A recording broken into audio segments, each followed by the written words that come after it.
उपासक, ये बात ध्यान रख ले कि ये जो कृपा हुई है ये सर्वोपरि कृपा हुई है। तुम्हें अपने मार्ग से इधर उधर ताकने की जरूरत नहीं है। इस मार्ग में कृपा प्रधान है। हम अनाधिकारियों पर पहले ही कृपा हुई है। हमारे कोई सद्गुण, कोई निकुंज उपासना, कोई राधा प्रेम किंचित मात्र नहीं था, तब हम पे कृपा हुई है। अब तो अपने चरण शरण में, अब तो अपने घर में, अब तो अपनी प्रेम पंक्ति में हमें बैठा दिया गया है। अब हमें चिंता नहीं करनी, अब हमें चिंतन करना है। हमारे हृदय में यह विश्वास हो जाना चाहिए कि मुझ अनाधिकारी के किसी भी साधन को देखकर नहीं घसीटा गया है। अपनी कृपा से मुझे लाडली लाल ने घसीटा है, तो अब वो मुझे इस माया के प्रवाह में बहने नहीं देंगे। पर हमको अब इस कृपा का अनादर भी नहीं करना है। कृपा का अनादर है मनमानी आचरण करना, आज्ञा के अनुसार ना चल पाना। मानो ये हमारा सबका प्रश्न है। अथ केन प्रयुक्तोयम पापम चरति पुरुषः अनिच्छन्नपि वार्ष्णेयो बलादिव नियोजितः। कल चर्चा हुई थी, जो हमारा स्वधर्म है उसका हमें पालन करना चाहिए। परधर्म भयावह, दूसरे के धर्म को स्वीकार करना मानो भय को स्वीकार करना है। किसी भी प्रलोभन से, बिल्कुल साधारण धर्म लोकवत धर्म, असाधारण धर्म अध्यात्म स्वरूप भगवत प्राप्ति। साधारण धर्म में भी अपने धर्म का परिवर्तन नहीं करना चाहिए। जो हमारी भगवान ने धर्म व्यवस्था की है, जहां हमारा जन्म कर्म जो भी विधान रचा है, हम उसके अनुसार भगवत प्राप्ति करेंगे। जो वर्णाश्रम के अनुसार व्यवस्था, उसके अनुसार हम चलेंगे। ये साधारण व्याख्या है। असाधारण व्याख्या है, कल चर्चा हुई थी, हम प्रभु के अंश हैं। हमारा स्व चैतन्य घन अविनाशी निर्विकार पर शरीर, स्वधर्म भगवत प्राप्ति, परधर्म भोग प्राप्ति। योग होना स्वधर्म है और भोगी होना परधर्म है। इसी से पता चल जाएगा कि हम स्वधर्म में हैं कि परधर्म में। ध्यान दीजिएगा, भगवत योग होना स्वधर्म है और भोगों में रत रहना एक परधर्म है। निर्लिप्त रहना भोगों से स्वधर्म है, भोगों में लिप्त होना परधर्म है। सबकी सेवा करना, कुछ ना चाहना स्वधर्म है और सबसे सुख चाहना ये परधर्म है। भगवत प्रेम होना स्वधर्म है, शरीर प्रेम, शरीर संबंधी रिश्ते नातों में प्रेम होना परधर्म है। निष्काम होना स्वधर्म है, सकाम होना परधर्म है। निर्मम होना स्वधर्म है, ममता युक्त संसार में बर्ताव करना परधर्म है। अनासक्त होना स्वधर्म है, आसक्त होकर भोगों में, शरीरों में, रुपया में, नाना प्रकार की सामग्री में परधर्म है। तात्पर्य है, प्रकृति के संबंध को स्वीकार करके जो कुछ हो रहा है वो सब परधर्म है। परमात्मा के संबंध को स्वीकार करके जो कुछ है वो स्वधर्म है। क्या सुंदर स्वधर्म की व्याख्या है। स्वधर्म चिन्मय, चिदानंदमय, अविनाशी है। परधर्म जड़ धर्म है, परिवर्तनशील है, नाशवान है। प्रभु का अंश स्व, प्रकृति का अंश शरीर। स्वधर्म प्रभु से जुड़ना स्वधर्म, शरीर से, संसार से जुड़ना परधर्म। शरीर संसार की भोगों की इच्छा परधर्म, भगवत प्राप्ति की इच्छा स्वधर्म। चेतन स्वधर्म, जड़ परधर्म, परमात्मा स्वधर्म, प्रकृति परधर्म। बहुत सुंदर, इससे सुंदर व्याख्या स्वधर्म और परधर्म की मिलना कठिन है। परिवर्तनशील परधर्म, एक रस स्वधर्म। दो प्रकार की इच्छाएं होती हैं, एक भगवान की प्राप्ति की इच्छा, एक संसार की प्राप्ति की इच्छा। भगवान की प्राप्ति की इच्छा स्वधर्म है, इच्छा करना चाहिए। संसार की प्राप्ति की इच्छा परधर्म है, भयावह है, भय प्रदान करेगी, दुख प्रदान करेगी। कहीं कुधर्म को, अधर्म को, परधर्म को स्वधर्म मत मान लेना। दूसरे का अनिष्ट भाव, कूटनीति, आप अपने धर्म में इसे कुधर्म बना रहे हैं, ये स्वधर्म नहीं हो सकता। हमारे यहां देवता देवियों की पशु की बलि चढ़ा रहे हैं कि हमारे इष्ट कुल से चला रहा है, और प्रसाद में बोले ये स्वधर्म नहीं है, अधर्म है। स्पष्ट यज्ञ में आराध्य देव के सामने प्रसन्नता, संकल्प पूर्ति में जो पशुओं की बलि है, कैसा भाव है इसमें? तो कोई बड़ी बहादुरी है? बोले भले पशुओं को लाके काट दिया और ऐसे अम्बा प्रसन्न हो जाएंगी। अरे मां है वो, उसकी भी मां है। जगदम्बा शब्द कैसे सार्थक होगा? जगदम्बा शब्द कैसे सार्थक होगा? वो सब चराचर जगत की मां है। मां अपने बच्चे को काट करके ये देखकर सुखी हो जाएगी? नहीं। अगर सुखी होती तो जड़ भरत जी को जब काटा जा रहा था तो अंबा जी काहे को विचलित हो गई? मूर्ति फाड़ के प्रकट हुए, काट के फेंक दिया सब अपने आराधना करने वालों को। यह स्पष्ट यहां आज्ञा है, किसी भी जीव को कष्ट देकर के, बलि आदि देकर, ये हमारा स्वधर्म है। बोले यह धर्म है, स्वधर्म नहीं। दूसरे का अनिष्ट भाव, कूटनीति, दुख देना, नाना प्रकार के जाल में फंसाकर दूसरे को दुख देना, बोले ये कुधर्म है।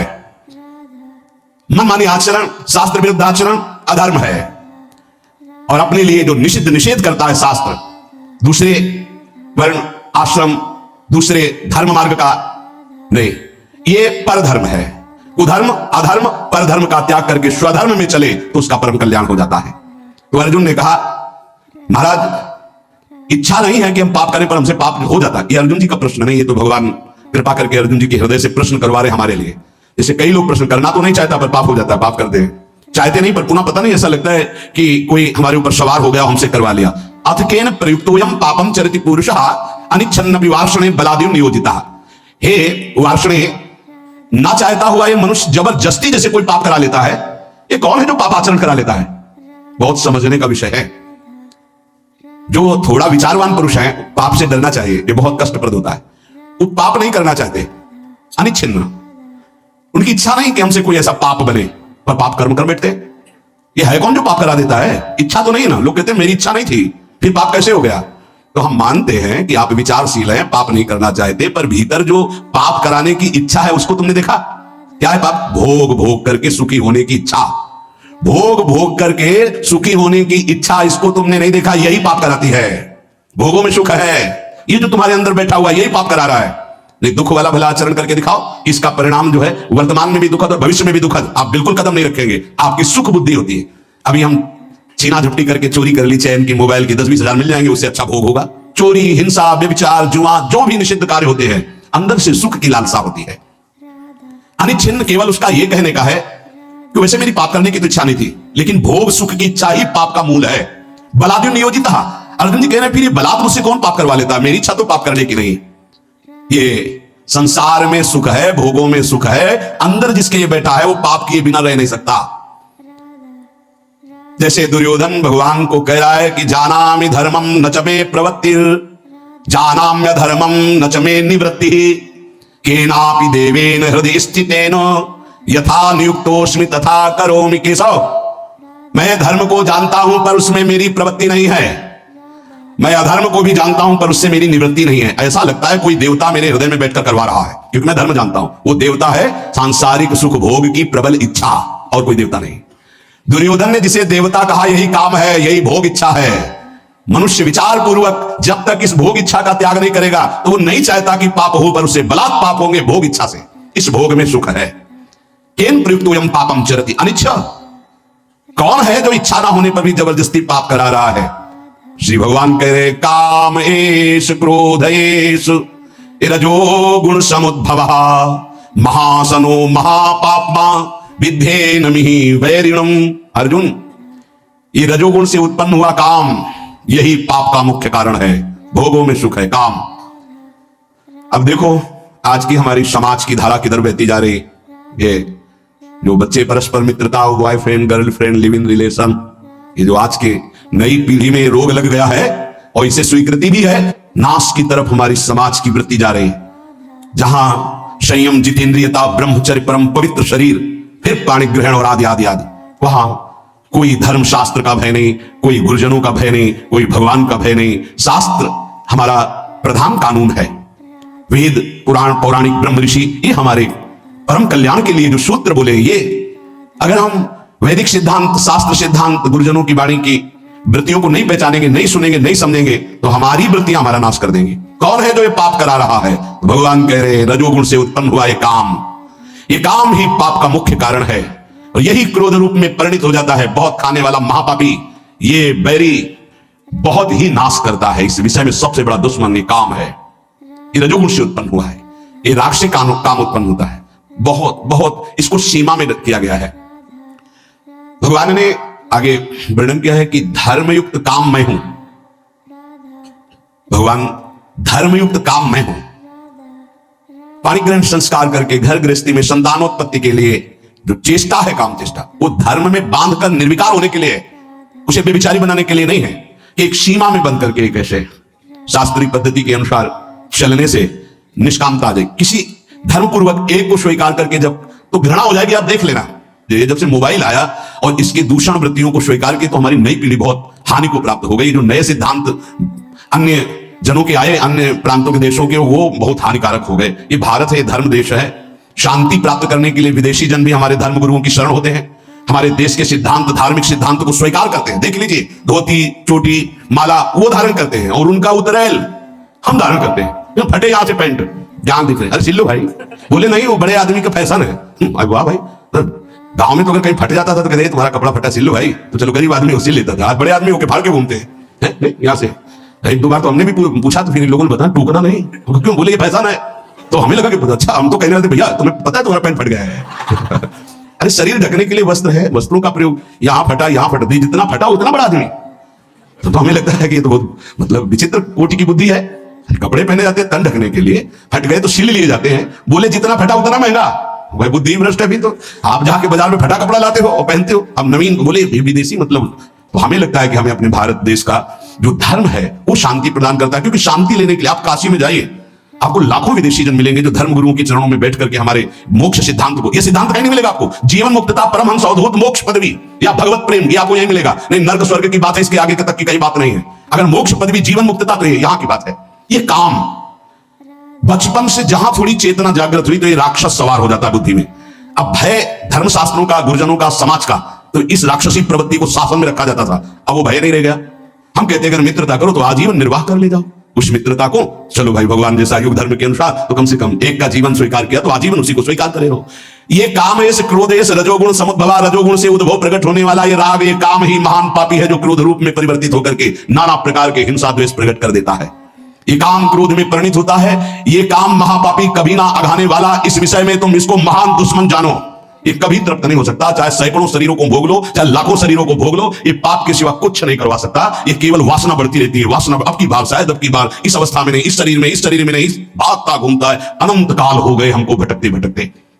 इसको समझना है। हमारे अंदर जो भोगों में सुख बुद्धि बैठी है, हम चाहते हैं बाहर से कि पाप ना हो, पर अंदर से चाहते हैं कि सुख है, इसलिए हम भ्रष्ट हो जाते हैं, इसलिए हम नाना प्रकार के पाप कर बैठते हैं, इसलिए ना चाहते हुए भी हमसे हिंसा पाप आदि दोष होते हैं। इस विषय पर विचार करें। कोई भी पाप करने वाला भगवत मार्ग का चिंतन अनुसरण करने की सामर्थ्य खो देता है। यदि सत्संग मिले तो पुनः हिम्मत बनती है, हम आगे बढ़ते। तो सत्संग मिला, हिम्मत बनाओ, अब लो नशानी, अब ना नशे हो, जो हुआ सो हुआ, आगे से सावधान होकर हम इस पर विजय प्राप्त करने आए। देखो, जैसे कोई हार गया तो घृणा बुद्धि से नहीं देखना चाहिए। साधक है, युद्ध है, उसको प्रोत्साहन देना चाहिए, ना कि निराश करना चाहिए। आप सब साधक हैं, आप सब भगवत मार्ग के प्रतीक हैं।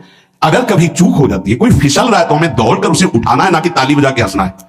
ये बहुत बड़ा शत्रु है। किसी को कभी भी चूक हो जाने पर फिसल सकता है, हमको रोकना है, हाथ पकड़ना है, गले से लगाना है, दुलार करना है, उसको आगे बढ़ाना है, ना कि ऐसा। एक बार किसी महापुरुष के समीप किसी का ऐसा, उन्होंने कहा आज के बाद उसका आसन हमारे पास लगेगा। तो उनका स्वामी जी ये तो बड़ी निंदा की बात होगी, कैसा ऐसा है। उन्होंने कहा नहीं, वो निंदा हम सहेंगे, लेकिन इसको हम टूटने नहीं देंगे।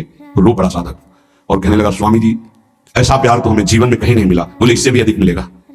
जहां दंड मिलना चाहिए वहां जब प्यार, तो वो साधक इतना अच्छा तपस्वी और जितेंद्रीय बना कि कुछ काल में जब हम ब्रह्मावर्त बिठूर में थे, तब वो जब मिले अपनी घटना बताई, तो महापुरुषों के चरणों की जय हो। जो अगर उसी समय वो उसको कह देते जाओ मैं त्यागता हूं, तो साधक टूट जाता, बिखर जाता, क्योंकि अब उसको लगता है क्या सब गया। लेकिन जब महापुरुष संभाल लिए और उन्होंने कहा, तो फिर उसको लगा कि मैं नीच तो हूं, पर जब गुरुदेव ने संभाल लिया तो अब ऐसा उत्तम महात्मा। और वो गंगा जी की सीढ़ी पर बैठ के जब बता रहे थे, तभी लगा कि महापुरुषों में कितनी सामर्थ्य होती है, कितना दुलार होता है। इसलिए आपस में एक दूसरे को फिसलने से बचाना है। कोई फिसल रहा है तो मजबूत हाथ से हाथ मिलाना है और उसे घसीट के निकालना है।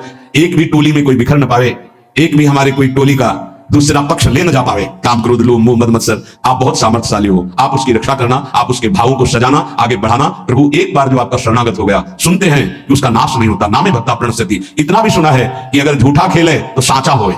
झूठे से कोई कह दे कि हे कृष्ण मैं आपका, तो आप सच्ची मान लेते हो, इतने करुणामय हो। प्रभु आप संभालना।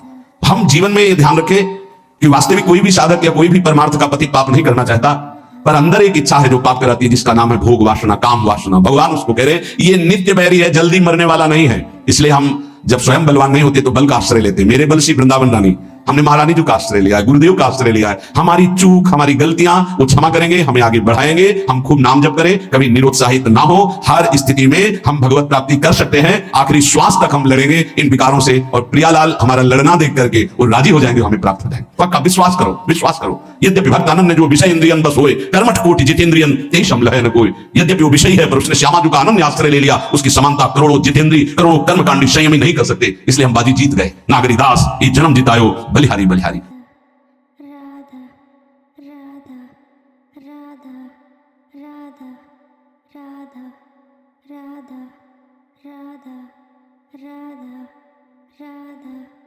राधा राधा राधा राधा।